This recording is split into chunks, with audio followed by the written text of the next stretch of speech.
Chaque année en France, des milliers de familles se battent pour offrir à leur enfant autiste un accompagnement adapté. Mais face au manque de structure et au délai d'attente, beaucoup se retrouvent livrés à elles-mêmes. C'est le cas de Tobias Jacob, Pierre d'Adam, 11 ans. Aujourd'hui, il porte un projet ambitieux pour améliorer la prise en charge des enfants atteints de ce handicap dans sa région. Bonjour Tobias, Jacob, bonjour. Merci d'être avec nous.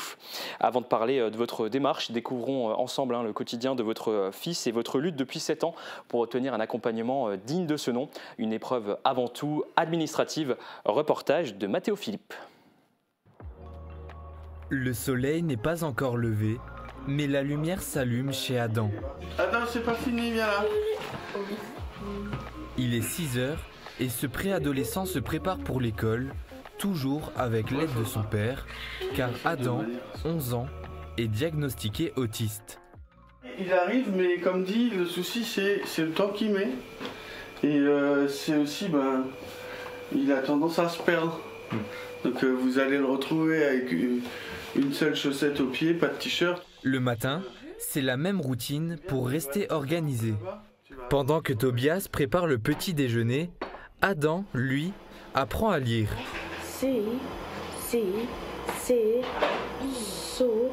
Adam, franche ton lit. Doucement, tu fais doucement. Une fois le petit déjeuner de pris, Va te brosser les dents là-bas.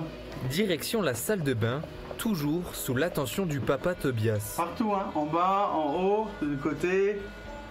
Là, voilà. La communication entre père et fils s'avère parfois complexe. Va mettre ta chanson préférée, Adam.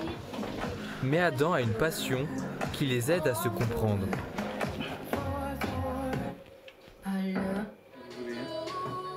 Il aime beaucoup la musique, c'est quelque chose qui lui permettra d'être créatif plus tard.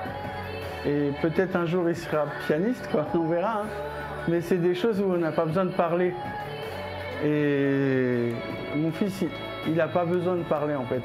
On aimerait bien qu'il parle, mais lui, il n'en a pas besoin.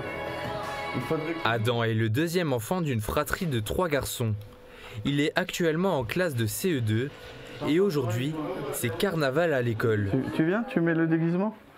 Habillé en Batman, un gros programme attend la chauve-souris du jour. Tu vas à l'école, tu vas à Metz, ensuite tu reviens à l'école. Adam a à peine le temps de profiter de l'école qu'un taxi vient le récupérer en pleine matinée pour ses rendez-vous médicaux.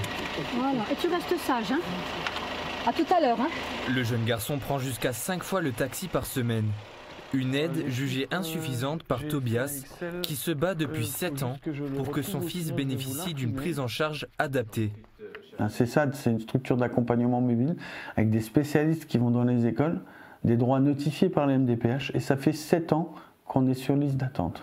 Parce que 7 ans sur une scolarité, chez un enfant standard, ça pose déjà des sacrés problèmes. Si vous n'êtes pas scolarisé comme il faut pendant 7 ans, je fatigue beaucoup, hein, c'est difficile.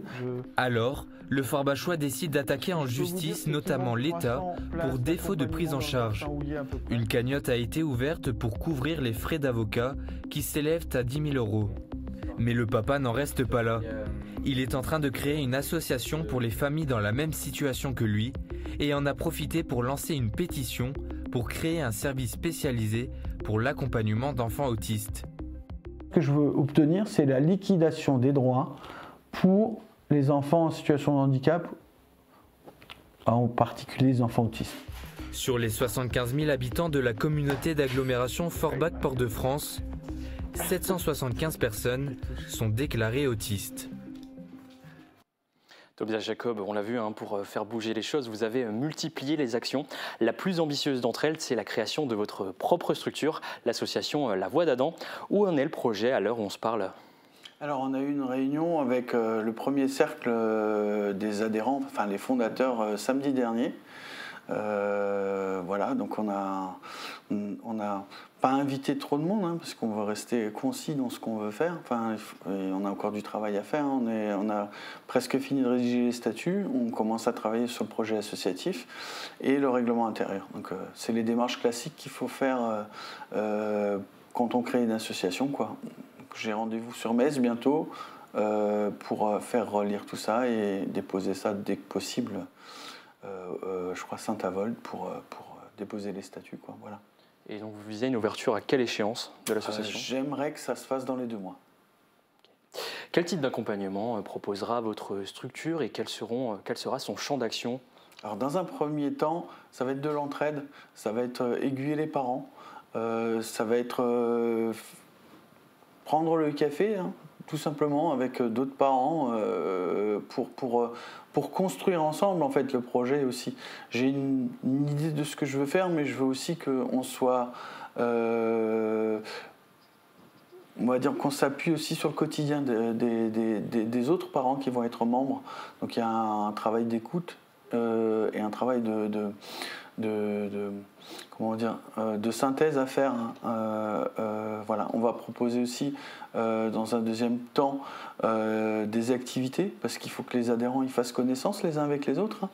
Donc question qui crée des contacts et que l'entraide ne soit pas juste un projet et qu'elle soit effective en fait. Hein. Parce que c'est ça, hein, les parents, souvent, quand on a un enfant en situation de handicap, ils sont isolés. Et le premier but de l'association, c'est de rompre cet isolement. Et cette association, elle a été créée pas seulement pour créer une structure, c'est pas seulement créer une structure, c'est aussi du militantisme. Tout à fait.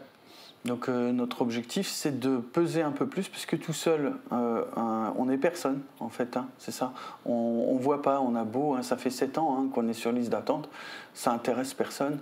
J'ai eu, à part le maire de Forbach, aucun autre politique qui était plus ou moins sensible à la cause. Hein. On a créé une procédure, on a porté plainte contre l'État.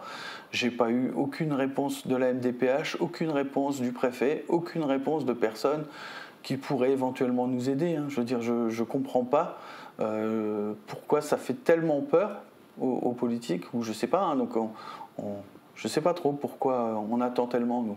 Donc on va arrêter d'attendre. Hein. Donc on va créer d'autres procédures, on va inciter les parents à se défendre en fait, parce que c'est ça. Parce que nos enfants ont des droits et c'est pas normal que ces droits-là soient pas liquidables.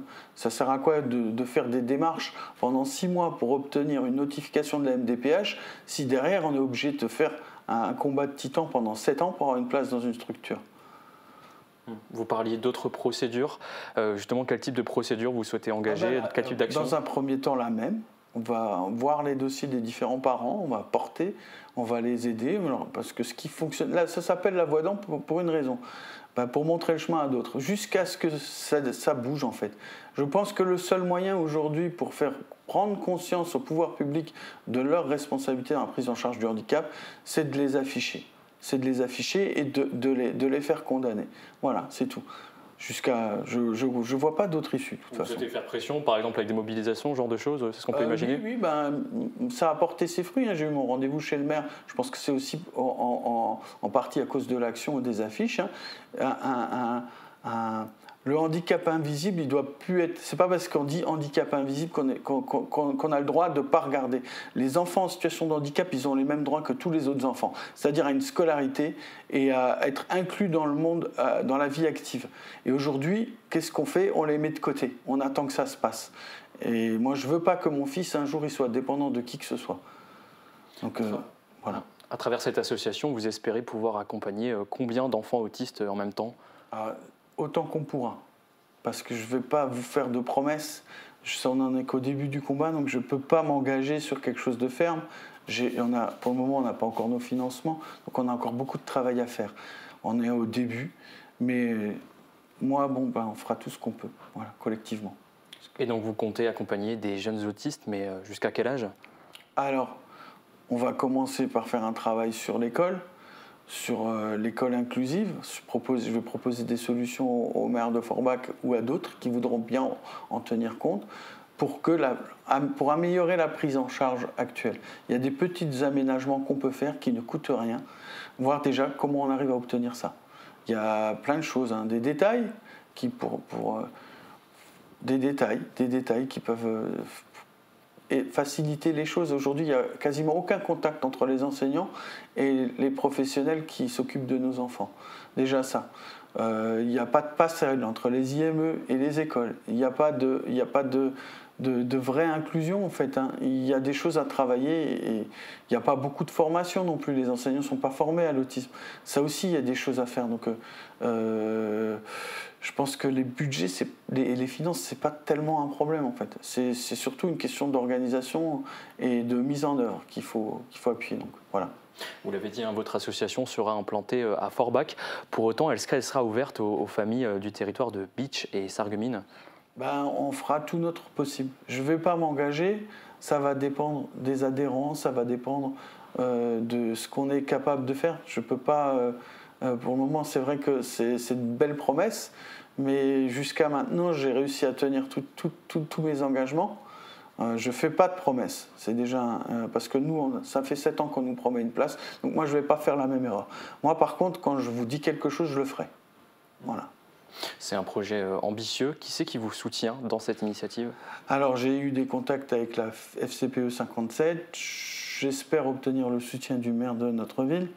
J'ai des personnes qui sont parmi les membres fondateurs de notre association qui travaillent dans différentes administrations, des enseignants. J'ai lancé une pétition avec 700 signatures. Donc, où on a 700 personnes et je pense que notre première ressource, ça va être nous-mêmes, les parents en situation de handicap. Donc voilà. Merci beaucoup Tobias Jacob d'avoir répondu à nos questions. Et pour ceux qui souhaiteraient en savoir plus ou vous apporter leur soutien, rendez-vous sur la page Facebook La Voix d'Adam.